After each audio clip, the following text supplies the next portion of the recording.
Dear listeners and viewers, good morning, good afternoon, good evening, depending on where you are joining us from.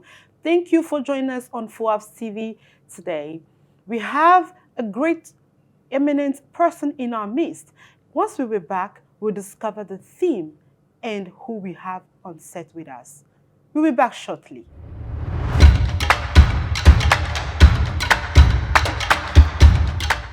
Today, we have a great guest. He is none other than the Permanent Secretary of FOASPS. He is Mr. Alain KOFI Kumodzi, and he's going to entertain us on this very much topic that is FOASPS key project, G2SU project, and this is in the show all about FOASPS. Mr. Kumodzi, you are welcome. Thank you. It is always a pleasure to have you in our midst because you always educate us and inform us about FOASPS, a great initiative that promotes dialogue in the private and public sector when it comes to health matters. Thank you once again for to be here. It's always a pleasure. If I have your invitation, it's like a summon. So, I talked about G2SU. What is G2SU and why that appellation? Okay, J2SU, really, J2SU is means journey towards sustainability. It is the name given to a project, a grant that we receive from USAID, and according to the objective of the project, it has been decided jointly to call the project Journey Towards Sustainability. What, in short, become J2SU. All right, J2SU, Journey Towards Sustainability. So Yes. Can you kindly tell us more about the Journey Towards Sustainability? Okay. In the years 2022, USAID office in West Africa launched a call for proposal to give some grants to private sector organization in the region. It was open to any sector. Okay, if I recall, the first meeting we had with USAID to receive more information about the call for proposal, you were more than 20 participants from various sectors. That's a You lot. go from agriculture, fisheries, health, industry, and so on and so forth. Most importantly, those organizations are federations or organization of the various sectors that I've just mentioned. But it was just a competition to select three institutions that will receive the grant. Wow. So we went through a process of co-creation, meaning that we had meeting with USAID, we received instruction, we did our homework, etc. So we submitted a first proposal, very short proposal, description of what we want to do, etc., etc. Then there has been a first selection, short list. So we continue. Then they shortened the list again. I want to make it short. Yeah. Then we reached the point where we were like 5 or 6 only remaining in the process. And at the end of the day, we were selected out of the 3 that received the grant. So when we received the grant, then we started, let me say that we received the promise of the grant, okay? Then we went through another process that is to, let me say, to check the organization that has received the promise to see how they are doing. Are they capable of managing such amount of money? At that time, it was $2 million. That was the promise. Okay, so they went through the processes, they checked on us, etc., etc. And at the end of the day, they realized that because of the peculiar situation of FOASPS. Yes, we can manage that kind of grant, but it will not be a normal grant where you submit any project, any purchase you want to have. You submit a non-opposition from the bank to authorize you to do what you want to purchase, etc., etc. They want it lighter, and they propose that we go for what they call AAF, award something. Something I can't recall exactly because this thing has been made in French for us. Yeah. Anyway, but that AAF system is that it is based on performance. We agree on milestones. If you submit this milestone, you receive the amount of money that is related to it. If you submit that milestone on time, you receive the amount of money that is related to it. So everything has been formatted in that way, and the denomination also become sustainability, journey towards sustainability, J2SU. Thank you so much. So, yeah. Thank you so much for enlightening us on the J2SU and telling us more about this grant that has been given to you for you to achieve the journey towards sustainability. So I would like to know, what are the objectives of this J2SU? Okay. Of course, like as I mentioned, we submitted the proposal. And our proposal was based on the situation analysis of our federation at that time. Okay. Which is that we are a federation, regional federation, at that time with 9 country federations. But we observed that the country federation, as well as the regional federation, are a little bit weak in terms of capacity to achieve their objectives, to achieve the mission that the institution has given to herself. And so for us, it was a need to strengthen the capacity of those organizations at the country level and also the regional institution. That was why we call it, or at the end we call it Journey Towards Sustainability. And so, yes, we want to strengthen our organization to become sustainable. Okay? So the objective really is that strengthen the organization, regional and countries level, to become sustainable. How do you do that? You have to make sure that institutionally the organization are strong.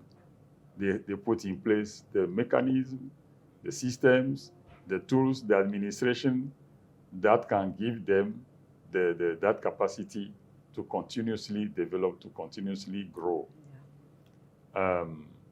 So the objective of the J2SU really was to help our system in terms of organizational development.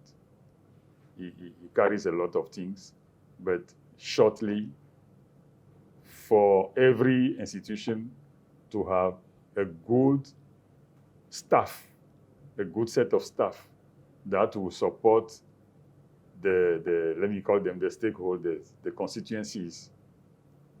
Anywhere we have the General Assembly, we have the board members, etc. But the board members are very busy people. They don't have time, even if they want, they will not have time to do the daily work to promote the organization as they would like. So only a dedicated personnel paid for this kind of job will be able to do that. So that was one first objective. Provide, recruit, train the people who are going to do the job on a daily basis. Secondly, put in place the tools and the systems. Thirdly, develop their capacity for organizational development, meaning capacity to adapt to change or to manage change so that they continue even if the context become different, become challenging, they should be in capacity to continue to do the work. Yeah. So this is, as a whole, the objective. In terms of knowing if you are really going towards that sustainability, in the program, in the proposal that we submitted, we had, how do you call it, a theory of change. The theory of change was based on the, like I said, the present situation. So we made a survey to analyze the situation of every country federation. And we realized that some of us were at emerging level. Some country federation were at startup level. Some were at growth level. And some, okay, none at that time was at maturity level. But the ultimate goal is to bring all the country federation to meet with that level of maturity. So the theory of change is based on those 4 categories: emerging, startup, growth, and maturity. So maturity is the highest. Maturity is the highest. Wow. So the work that we are doing now is to help every country federation to move from their present category to the next category, and ultimately to the last category. Interesting. When you were talking, right now when you're talking, you mentioned that you did some country analysis. Yes. How did it go? Yeah, so we had, let me call it a survey questionnaire that we submitted to our country federation. So they provide the necessary information. For instance, do you have a board? Do you have a constitution? Are you a registered association or not, etc., etc.? Do you have a financial system that is in place, etc.? So those kind of questions, when they respond no, yes, you put all these together and you realize where they are. Yeah. Because even the questionnaire is designed to lead to identify where you are. And the interesting thing is that, so that system of theory of change with those kind of questionnaire is still in the process and is being used to measure your advancement.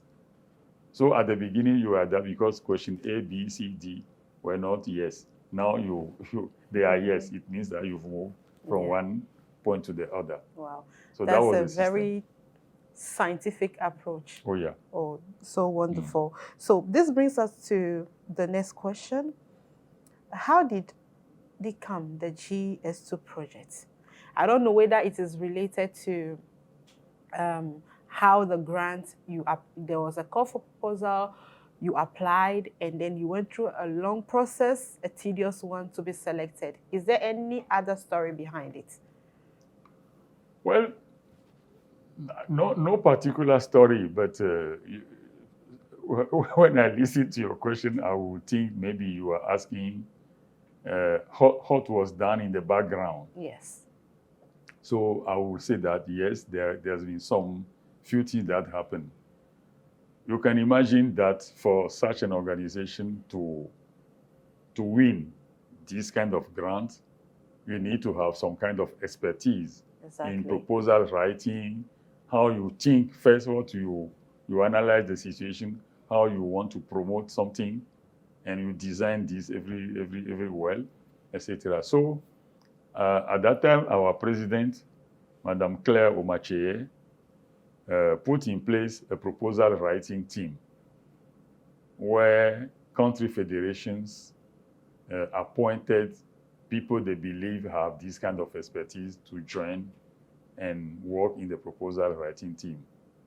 So we had people like that who went there. And then we also call on external expertise, some of the people who I would say are friends, who share our vision, and they said, okay, I have some expertise in this, I can help you, etc. So we were together and we wrote the proposal.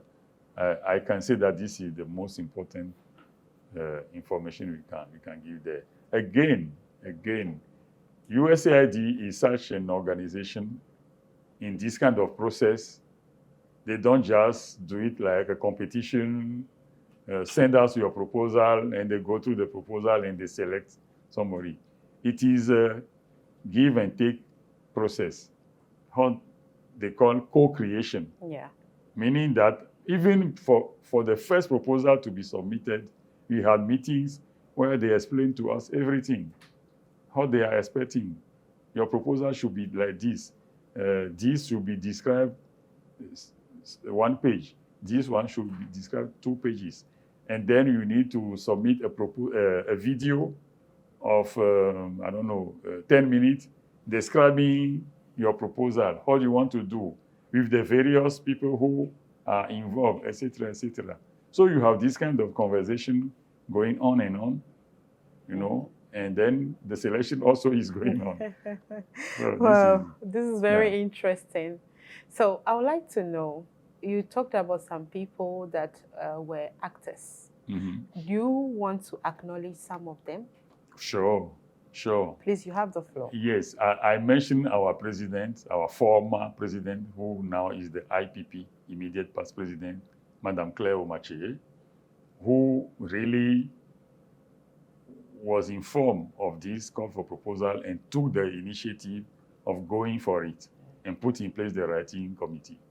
Of course, we will mention the 2 vice presidents who accompanied the process, supported her, namely Dr. Bogifo, who is the president right now, and Dr. Lucien de Sougbete of Benin. Dr. Bogifo is from Côte d'Ivoire, and Dr. Lucien de Sougbete of Benin. Those are the vice presidents who supported the president to push this. Now, if you want to talk about the actors who did the work, though Madame Claire was in the meeting every time and giving the necessary insight, I will mention somebody who unfortunately passed away. Now he's no more with us. Dr. Kunle, who was the lead for the proposal writing team. Okay, he's from Nigeria. I personally worked with him in this proposal writing team. We had, then in the process, we recruited some other people like Mr. Théophile Agbofon, okay, for the financial aspect of the development of the proposal. Some country federation presidents also were part of the process, like Dr. Nicole Cooper from Liberia, Dr. Yen from Burkina Faso, who is the president of the Burkina Faso Federation. So those are the people who really are, I'm probably forgetting some of them. Okay, I want to mention some of the friends that who were not members of FOASPS or country federation, but that came and joined and supported the process. Madame Barbara Omlahon was one of them, and Mr. Ricardo from Benin. Madame Barbara was American, is an American, and Ricardo Misihun is from Benin. Those are friends who brought some kind of knowledge of USAID, understanding of USAID, and supported the process. So we really want to be appreciative to all these people. We acknowledge all these wonderful people that contributed to this project that we call Journey Towards Sustainability. So this brings us to another question. What are the achievements so far? Okay. As I said, this grant of $2 million, a little less than $2 million, was meant for 3 years. We started, the grant was signed in September 2022. Okay? So from September 2022 to now, we can report that we've been able to submit more than 2/3 of the milestone, the expected milestone. which means we also mobilize approximately 2/3 of the grants to do the job. But what has been achieved concretely, this is the financial achievement, but what has been achieved concretely is that for the Permanent Secretariat for FOASPS, the team that has been recruited to do the job has been able to put in place the administration, the mechanism, the administration tools that you need when you are managing this kind of organization. You don't just do things. You have to go through processes. You have to, for instance, you want to make some procurement. Yeah. There is a process for it. So what are the tools that you are going to use? So those are the kind of things that we put in place. I would say over the first year, we were really working on those tools. Now they are in place. We also put in place a system for country federation to enjoy the support of the Permanent Secretariat, while almost every member of the Permanent Secretariat, especially the head of department, are appointed as technical assistants to some country federations. Oh, okay. So like personally, I'm technical assistant for 3 country federations. Mr. Agbofun, the finance head, is also assigned to 3 country federations. The head grant and program is also assigned to some country federation. So we are supporting them to do what they need to do. Yeah. The good news is that in a recent survey that we made based on the theory of change, we realized that at least 3 or 4 of our country federations have been able to move from their previous category to the next level. Wow. Okay, so I can mention like Benin and Nigeria are almost done with maturity. They started at the growth level, they are almost done to the maturity. Country federation like Côte d'Ivoire and Togo, if I recall well, were also able to move from startup to growth. Okay, so we are really positive that they will make it before the term of the 3 years. Some achievement that needs to be also mentioned here are that, yes, FOASPS, as it pretends at the beginning, wanting to be a united voice of the private sector in West Africa, is really becoming that united voice. Because now we are recognized by the West African Health Care Organization, WAHO. Being recognized by WAHO, we've been able to become partner, and so we attend the West African Partners in Health meeting. That is a yearly meeting. We are observers at the Ministers of Health Assembly that also happen once in a year.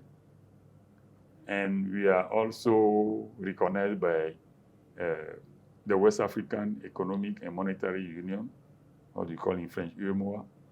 WAEMO. WAMI, yeah, thank you. So yes, FOASPS is really becoming more and more recognized on those kind of by those kind of institutions. Now, we in our perspective also, we wanted to be the institution that brings together on a yearly basis actors of the healthcare system in our region.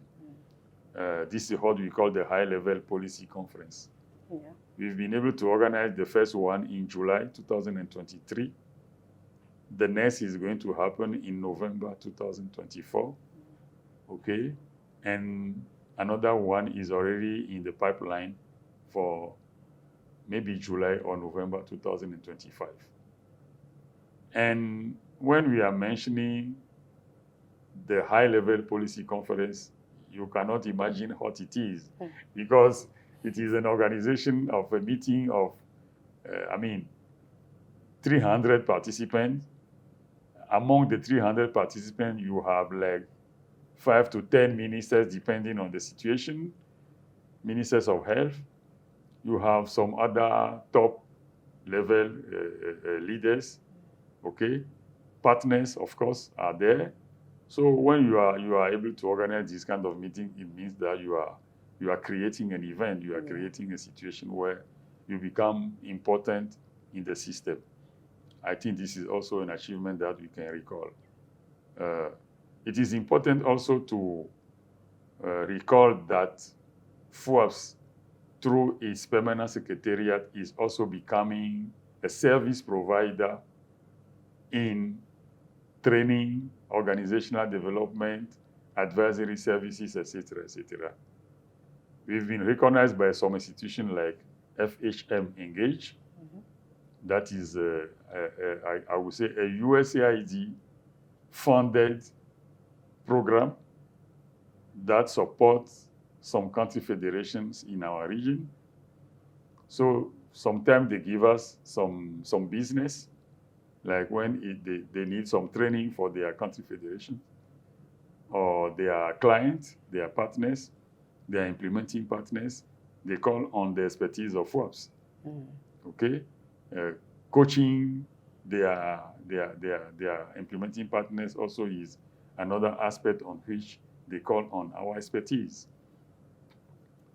We sign a lot of partnership that probably also gives some kind of push to the performance of FOASPS that we talk about in our recent discussion. So, yeah, those are some of the achievements. Of course, as the aim is sustainability, we do have a strategic sustainability plan that has been designed and approved by the board, and that has been shared with USAID as a milestone. Okay. So now it is a milestone, but the good news is that we have started implementing the actions that are planned in this strategic design. One of them is the intention to have a media group, and FOASPS Television is one of these achievements. We are hoping that through this process that we have started this month, towards November 2024, we will be able to launch the television. We already have our newsletter. I think we are at the 7th edition now. It is a quarterly released newsletter. We are at the 7th edition now.